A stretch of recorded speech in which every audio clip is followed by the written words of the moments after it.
Hey everybody, this is Eddie at the Read Well podcast. I just got back from a shopping trip at Weller Bookworks. This is in Salt Lake City. I don't know if you can see their logo.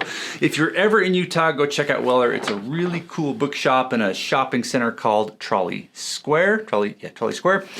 Anyway, they have a whole bunch of sort of rare books, and I'm not going to say these books are worth money. They didn't cost that much, but they're old and they're interesting, and I wanted to share them with you today. So now the last book I'm going to share with you is actually my favorite because it's related to what I'm reading right now, and it's a two-part book, which is just beautiful. The illustrations I can't wait to show you, but we're going to pull these out one at a time and see what I found. So check this out. This is the old sort of modern library version of Montaigne's essays.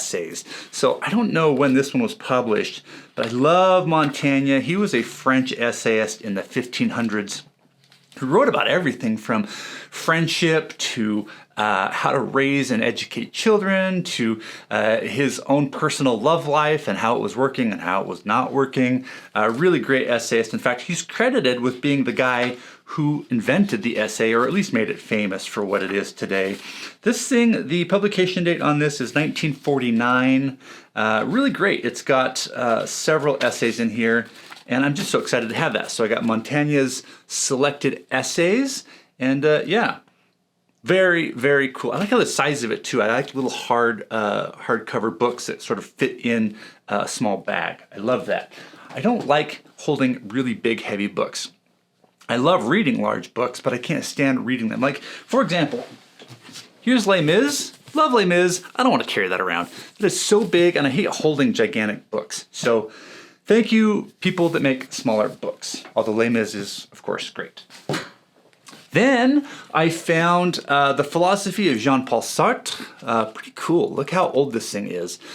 It's funny because they've got these stamps on the back. It makes it look like they stole them from a library, but they didn't. That's just their own unique book there. Oh, again, this is another modern library book. Pretty cool. They had a lot of these modern library books. This one was published in, I don't know. I'm not going to make you wait while I find it, but Jean-Paul Sartre is a French philosopher. He's often credited with being a large part of the existentialist movement. Had some crazy ideas that I don't agree with, had some very interesting ideas that I love. One of those is the concept of living in bad faith, which you can dive into if you're ever curious by looking at his ideas and his works. But bad faith is a really cool idea where you are trying to not live in dissonance with your free version of self, right? He believed or taught that we are all free entities. We're not necessarily governed by a god or a creator. He didn't believe in a god or a creator. And because of that, there is no predefined rule or way for living, which makes you completely free and therefore responsible for your choices. And if you don't take responsibility for those choices, you end up living in bad faith. And bad faith is not good. That's what creates chaos, turmoil, and unhappiness. All right. Bertrand Russell, Unpopular Essays. If you know anything about Bertrand Russell, he's the sort of quintessential philosopher. He's the old guy in the tweed jacket with like a pipe, right?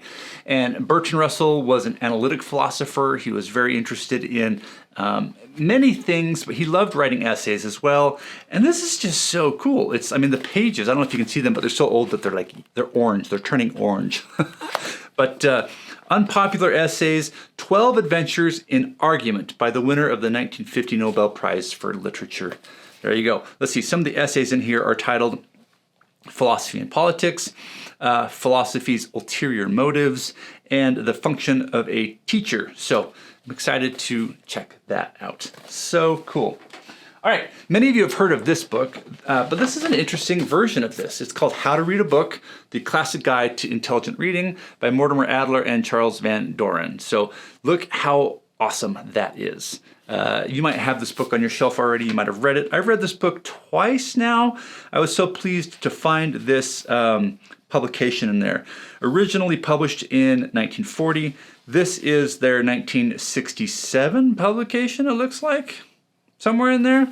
But it's just great. It feels like it was just it's been sitting on somebody's shelf for 60 years. And it's beautiful. And it's actually in really good condition. So The whole point of this book, if you've never heard of it, is how to approach a work of fiction, literature, nonfiction, whatever, and do so in an intelligent way so that you can get as much out of it as possible.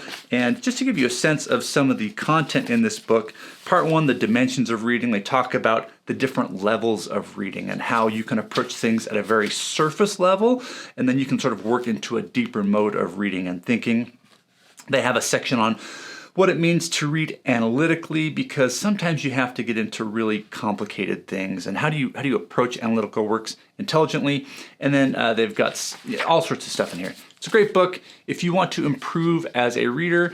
It's kind of a polarizing work, actually. Some people really find it helps them as readers. Others feel like, it didn't really do it for me. I like it. I like How to Read a Book by Adler and Doran. Very good.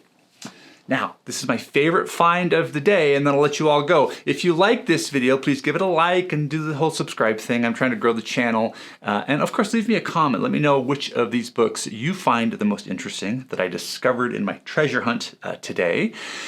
And yeah, I'd love to hear from you. Okay, are you ready? Drum roll, please. It's a 2-volume set right here. Here's the 2 volumes. I'm being all mysterious about it. Get these in the right order. Yes, I don't know if you can see this. Look at this. This is Anna Karenina by Leo Tolstoy, 1 and 2. Again, I don't know that they're worth anything, but super beautiful. And here's what I love about this. We're reading Anna Karenina in my book club right now. But if you open these up, there's actually this really interesting inscription here, and I can't read it because it's crazy handwriting. But when you open them up, there's really great illustrations in here. So if I just kind of flip through these pages for a second, I will find one for you. Drum roll, please. I'm finding one. They're in here, I promise. Okay, here's one. So you've got these illustrations everywhere, right? This one's actually kind of creepy. But you've got lots of great things in here, and it's so classically well done. It's beautiful, right? They're everywhere in this book. Look at that. It's just gorgeous. So I'm really honored to have this on my bookshelf now. These here were printed in 1939, I believe. Let me see here.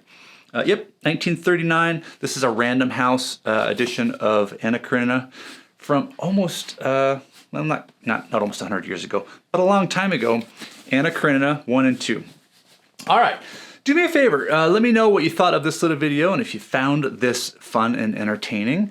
I love going out and just not only supporting local bookstores, but just sort of picking through them. And I'm pleased to say that I feel like bookstores are making a comeback.